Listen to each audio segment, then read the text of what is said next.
Social media के मेरे मित्रों, नमस्कार। आज मैं आपसे वादे के मुताबिक दोबारा मुखातिब हो रहा हूँ और ये सिलसिला शायद अब चलता भी रहे, क्योंकि मैंने जो कल एक वीडियो डाली थी उससे प्रेरित होकर ही मुझे कुछ बोलने का साहस हुआ है और मैं विशेषकर नौजवानों का बहुत शुक्रगुजार हूँ जिन्होंने मुझे यंग मैन कहकर संबोधित किया है। जी हाँ, मैं रोडू के नौजवान राजन हाटा जी का दिल से आभार प्रकट करना चाहूँगा कि मैं शायद उनकी तरह एक सफल वक्ता तो नहीं हूँ, लेकिन अगर उन्होंने मुझे यंग मैन कहकर पुकारा है तो मुझे भी खुशी है। और इस खुशी के लिए, इस यंग मैनशिप के लिए मैं सदा ही ठियोग के अपने नौजवान साथियों का, भाइयों का, बच्चों का बहुत बहुत आभारी हूँ जिन्होंने ठाकुर सुरेंद्र सिंह को दादा ठाकुर भी बनाया है। लेकिन मैं आज कोई भी बात किसी तरह की ना तो सामाजिक इस पे करूँगा जो चल रहा है, ना मैं राजनीतिक कोई बात करने की इच्छा रखता हूँ आज। हाँ, क्योंकि राजनीति का जो समावेश है वो इतना हमारे चारों ओर आके बस गया है कि हम सवेरे उठते ही और शाम को सोते ही गुड मॉर्निंग से लेके गुड नाइट तक शायद राजनीति के लिए जगह तलाशते रहते हैं। और इस तलाश में मुझे सिर्फ एक ही बात कहनी है अपने नौजवान बंधुओं से, अपने हम उम्रों से, अपनी माताओं से, अपनी बहनों से और अपनी बेटियों से कि हम लोग किसी व्यक्ति विशेष के पीछे कभी ना चलें। उसे उसकी फेस वैल्यू पर, उसे उसके पर्सनैलिटी कल्ट पर, उसे उसके व्यक्तित्व पर ना लेते हुए, उसकी चिकनी चुपड़ी बातों पर ना जाते हुए उसे एकदम फरिश्ता ना बना दे। वो चाहे गांव का पंच हो, सरपंच हो, या चाहे फिर देश का मुखिया ही क्यों ना हो। ये जो हमारी एक प्रथा हो चली है, अब मैं कैसे कहूँ कि मैं इन्हें उस शब्द से नवाजना भी नहीं चाहता जो अक्सर मुझे सुनाई देता है कि हमारा डैश डैश डैश कैसा हो, फलाने फलाने फलाने जैसा हो। जबकि मेरे चाहे वो पोस्टें हैं, चाहे वो कुछ भी है, मैंने एक शब्द नेताजी जो है वो सिर्फ और सिर्फ नेताजी सुभाष चंद्र बोस के लिए, उनके व्यक्तित्व के लिए, उनकी दृढ़ इच्छा शक्ति के लिए, उनके समाज में देश के लिए और विदेश की धरती पर जाकर भी जो कुछ उन्होंने किया वो भिखमंगे नहीं थे। उन्होंने अपने प्रतिद्वंदियों की, चाहे वो कोई भी थे उस समय के, उनकी आंखों में आंखें डालकर उन्हें मजबूर किया था। ये नहीं है कि विदेशी धरती पर जाएं और यहाँ से लेकर कुछ दुम छल्लों को लेकर मतलब वहाँ पर डैश डैश डैश डैश करते जाएं। ये जो है, एक तो सबसे बड़ी बात जो मैं आज आप लोगों से कहना चाहूँगा कि ये शब्द किसी भी ऐरे गहरे टुच्चे को नेता कहना बंद कर दीजिए, क्योंकि इनमें नेतृत्व के गुण ही नहीं हैं। इनमें वो चीज़, वो क्षमता ही नहीं है जो एक नेता में होनी चाहिए। ये सब तो बिल्कुल उस तरह के हैं जैसे जिसका समय आता है तो एक के पीछे एक उसकी दुम पकड़ के चलते हैं। मैं इसे श्वान वृत्ति तो नहीं कहूँगा, लेकिन उससे कमतर भी नहीं आंकूंगा। और जब इनके क्रियाकलापों को देखते हैं तो फिर हैरानी तो होनी स्वाभाविक ही है। अब बात निकली है तो मैं थोड़ी सी बात ठियोग के जो ये पेयजल का जो घोटाला उजागर हुआ है उस पर भी करना चाहूँगा। मैंने पहले भी कह दिया कि हम सवेरे गुड मॉर्निंग से लेके गुड नाइट तक राजनीति में संलिप्त तो रहते हैं, लेकिन उसका सार्थक प्रयोग करना हम भूल चुके हैं। इसलिए मैं आज का जो ये मेरा एपिसोड होगा आपसे मुखातिब होने का, वो मैं ठियोग के उन युवाओं को समर्पित करता हूँ। उनकी अपनी जो खोजबीन है, उनका जो अपना समाज के प्रति दायित्व है, उसे चाहे लोग कुछ भी कहें, लेकिन मैं इसे एक सार्थक प्रयास कहूँगा जिसमें कि बहुत सी परतें खुलेंगी। लेकिन मुझे आज ये पढ़कर दुख हुआ, दैनिक जागरण के इसमें लेख छपा है कि इसे जो विभागीय जांच में इसे सिर्फ गणित के अंकों का लिखने में हेरफेर पाया गया है। यदि गणित के अंकों के लिखने का भी हेरफेर इसे कहा जाए तो वो जिसने एंट्रीज की हैं, जिसने इसे अपनी एमबीज पर, मेजरमेंट बुक्स पर लिया होगा, जिन्होंने बिल बनाया होगा, वो लोग तो किसी भी तरह से बच नहीं सकते हैं। और फिर यदि जिन्होंने ये आंकड़े सार्वजनिक किए हैं, जिन्होंने ये अंक सार्वजनिक किए हैं, यदि इतना ही विभागीय जांच वाले को दम है तो वो उन पर भी मुकदमा दायर करे। आई डेयर इट, क्योंकि मुझे अपने नौजवानों पर गर्व है और उनकी जो खोजबीन, मैं पत्रकारिता तो नहीं कहूँगा क्योंकि ये तो अब कमतर ही देखने को मिलती है।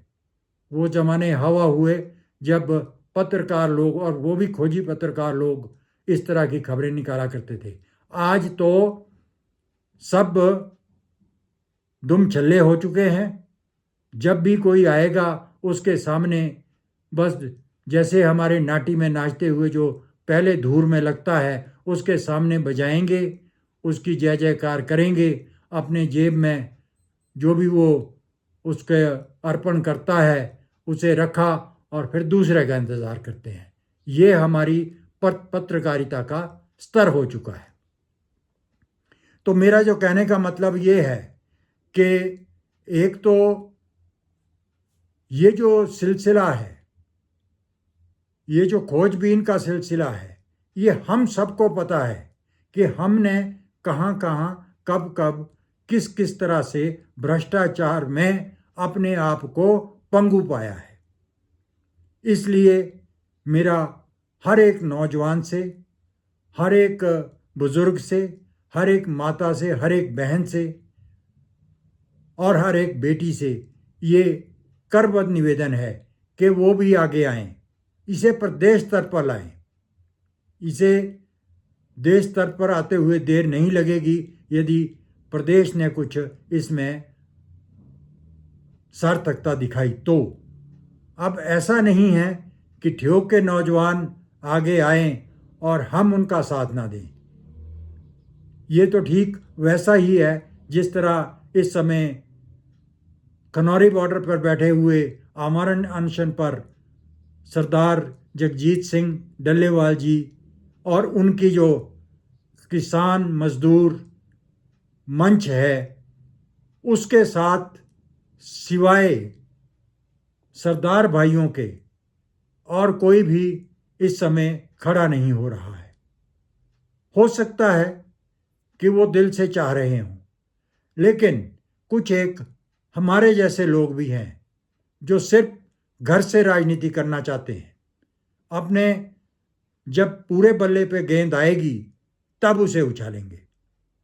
मैं कल भी देख रहा था जिसमें जस्टिस सूर्यकांत जी ने, जो सुप्रीम कोर्ट के हैं, उन्होंने एक हाई पावर कमेटी बनाई है। वो डल्लेवाल जी को मिलने खनौरी बॉर्डर गई, लेकिन जो उनके मुखिया हैं वो शायद रिटायर्ड हैं, कोई जज, और अंबाला से स्वयं को भी एक किसान कहते हैं, लेकिन उनकी वाणी, उनके बातचीत करने का सलीका, उनके काम करने का तरीके को दर्शा देता है। जिस तरह का अभिमान, जिस तरह का शब्दों का उन्होंने उच्चारण किया, वो मुझे नहीं लगता कि वो किसानों के हित में कोई सार्थक प्रयास करेंगे। वो बाकी के तो चुप रहे। एक देवेंद्र जी हैं कोई, वो भी हर जगह, मतलब he seems to be a jack of all trade and master of none. Maybe he is good in